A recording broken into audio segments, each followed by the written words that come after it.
mentioned in the earlier podcast that we were created by God in His own image. And so if we know we were created by God in His own image, it means we are creators. We have to be able to be creative. We have to create ourselves. And so if we are bringing out this student who is now an AI-powered creative student in our classroom, we are inspiring them, then we have to also be inspired to create ourselves.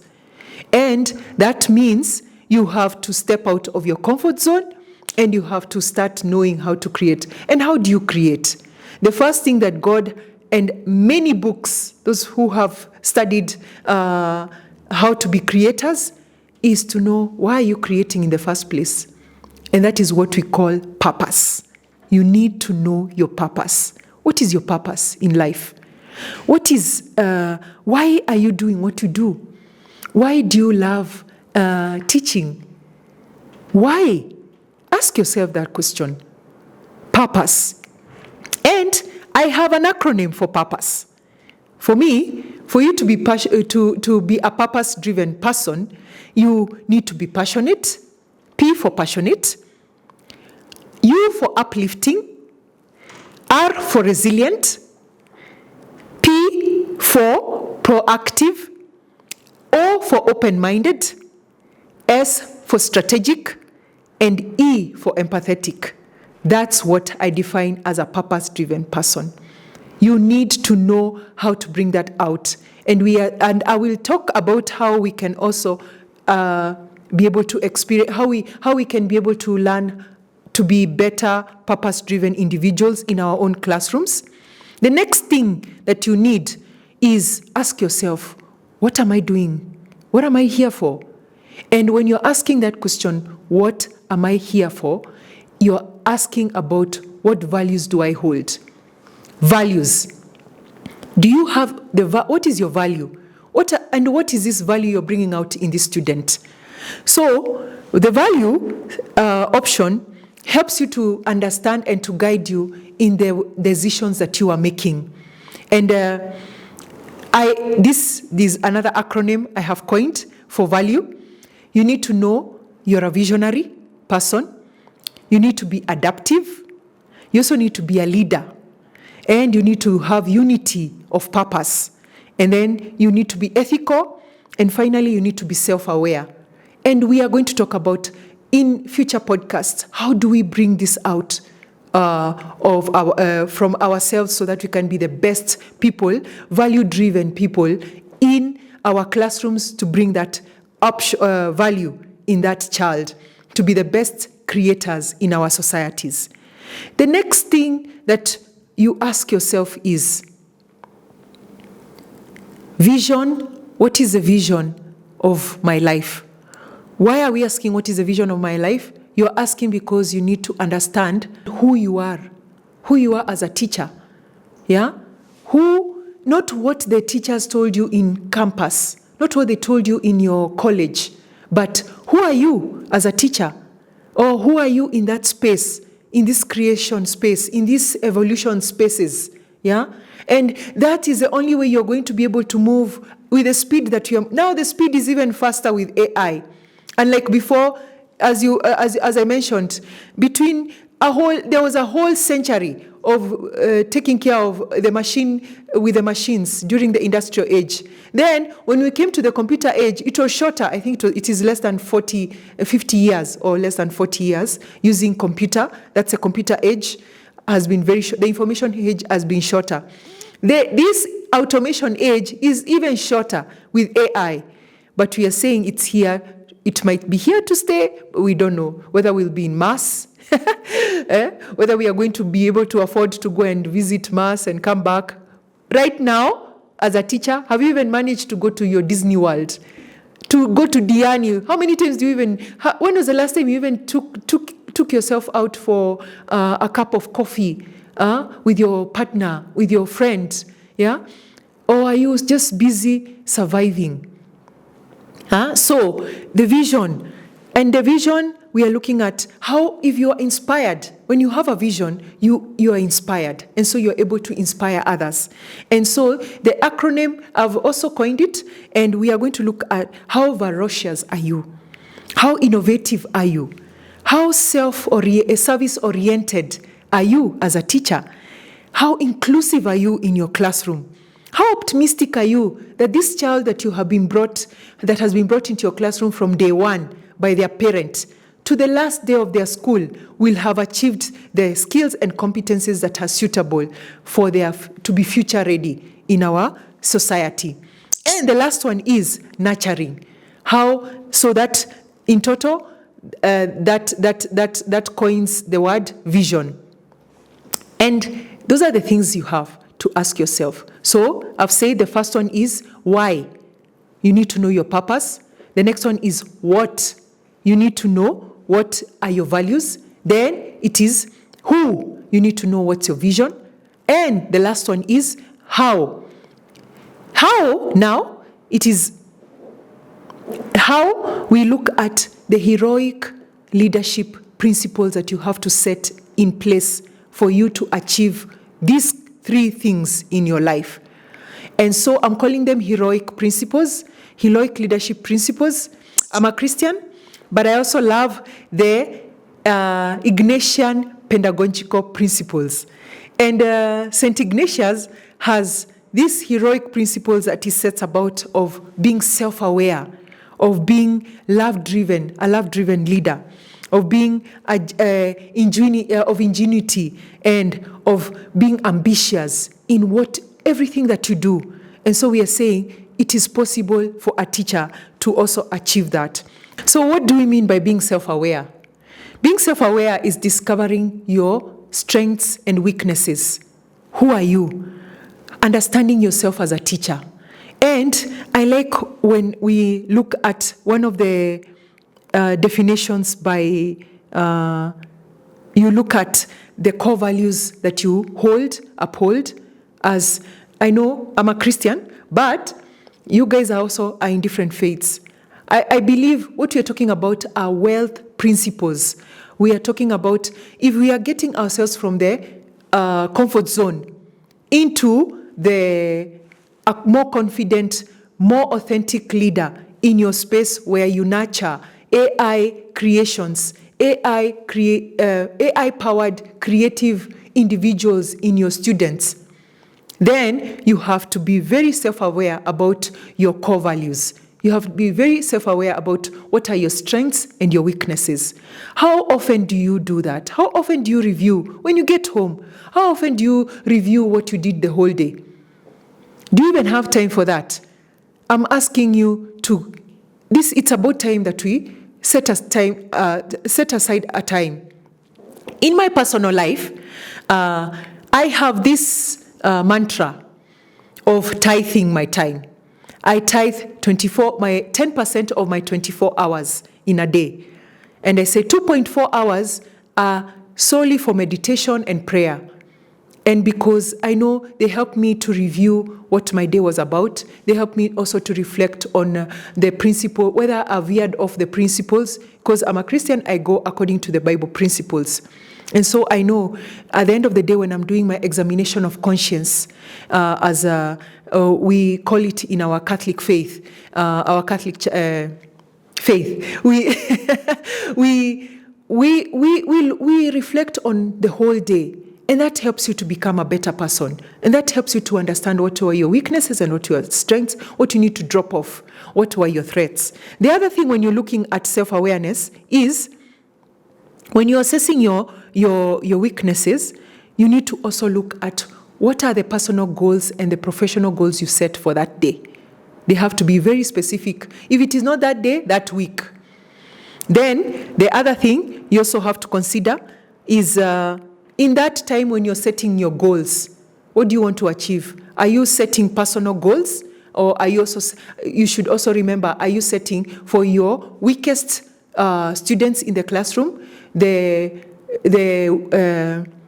ones that are disabled in your classroom, and also the ones that are really, really ingenious in your classroom? So look at how you can balance these three types of goals. because I believe they are really helpful. We are looking at a student that is an AI-powered student who already knows how to collaborate with their tools, with the world, not only in our country, but they are able to communicate with everybody in the world.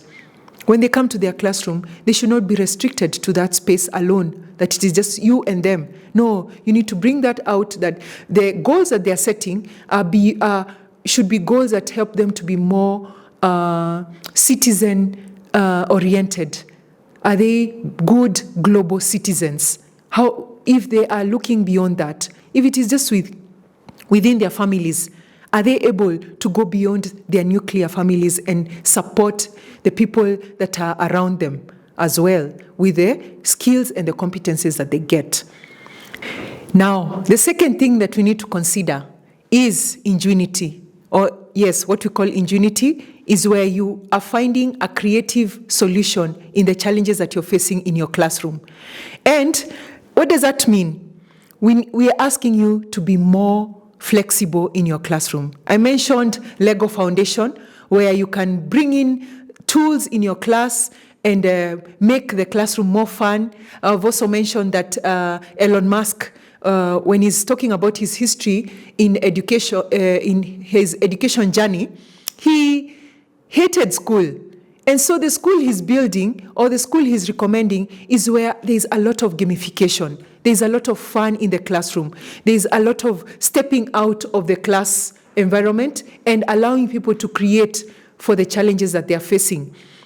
So that's a first thing that you need to consider when you're being ingenious, when you're trying to look for creative solutions for the challenges that students are facing, or even for your own personal life. The next thing is finding innovative resources, finding spaces where, whether it is in the staff room by asking your friends, or just go into the websites and search, how do I get more creative? How do I get more innovative in my classroom? How do I bring out this AI-powered student to be the best version of themselves? How do I make them future ready for the place of work that is now becoming, having a lot of AI components and automation? So you need to go into a lot of innovation resources and find out from multimedia, listen to podcasts, listen to like this one. In a coming podcast, I will be sharing a few innovative ways that you can be creative in your classroom with the AI tools and some of the social media tools that we have. Then the next thing, you also need to have a growth mindset. And I've already mentioned that earlier. What is a growth mindset? We are saying getting out of our comfort zones and embracing this new way where we are abundant. We are looking at wealth abundance. We are looking at ourselves being more captivating, more happy people, more loving people in our classroom. So, and how do we do that? We do that by persisting, by promoting a lot of love for one another. A growth mindset, you cannot grow on your own.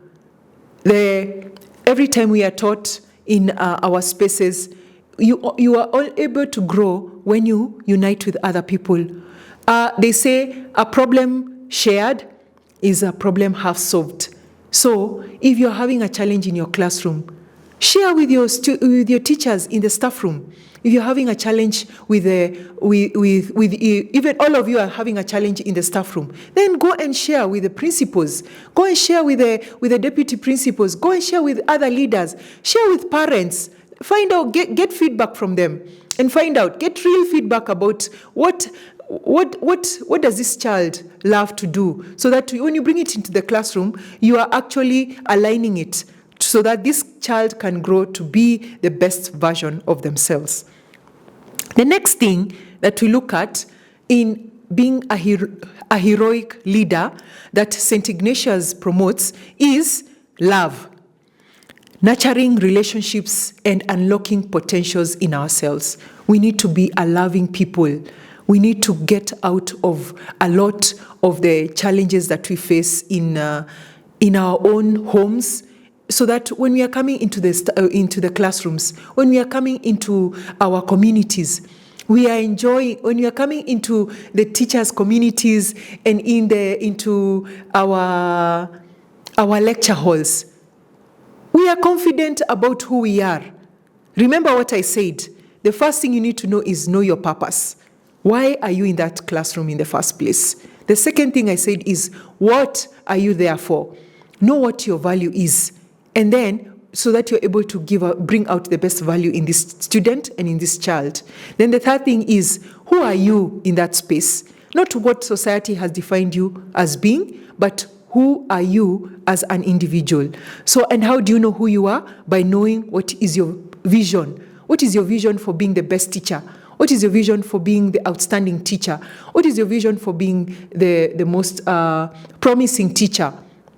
Yes, and that's the only way. So once you have that, these things, when you reflect on them, as I mentioned, maybe in the evenings or early in the morning before you start your lessons, let them nurture that love. Let them bring out that love and unlock that potential in you. The fourth thing that a heroic leader should have is a place where they are heroic. They feel heroic. They feel like they own the space. You have courage. You are able to inspire people. Can you imagine, as I've said that in the previous podcast, a parent leaves you with their child in the morning, early in the morning, and they say, you are with my child for a whole 70% of the day, the child is in your care. What are you doing? It means this parent totally has confidence in you, totally believes in what you're doing in this child, totally believes in what you are going to bring out for this child to be the best of themselves in their future. And so you need, and so that means you are their hero. Your number one hero inspiration is that you inspire heroism, first of all, on the parent, even before you do it and when the parent sees, wow, I love this, then they are able to inspire, to get courage, to be able to inspire the same thing in their child.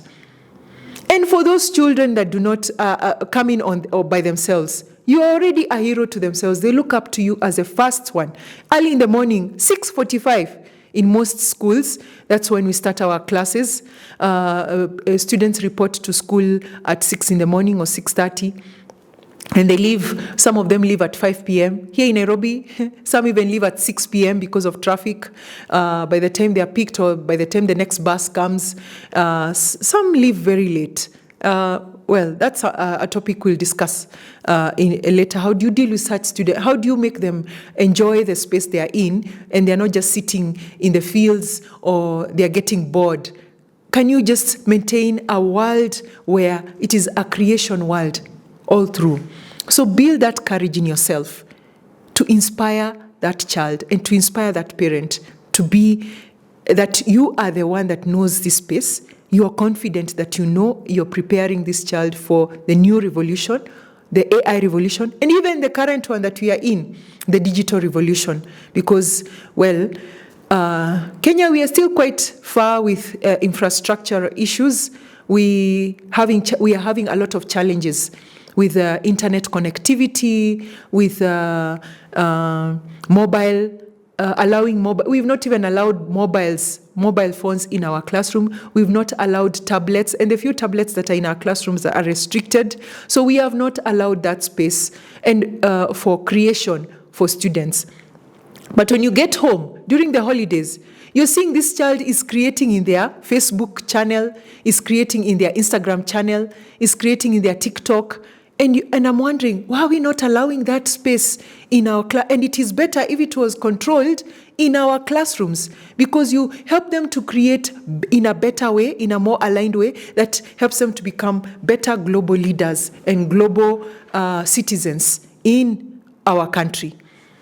And so with those four, those are the main things. I will ask you as a teacher, do you feel you are courageous enough Can you lead yourself with the integrity that you have? Do you have the right integrity values and levels that can bring out this student? And that's why when I started this podcast, I ask, are you ready to shape the future of AI in our classrooms? Are you confident to inspire that child in that classroom to be an AI creative child? Yeah, in the age of revolution that we are going into, which is the future of AI. We need to talk about that.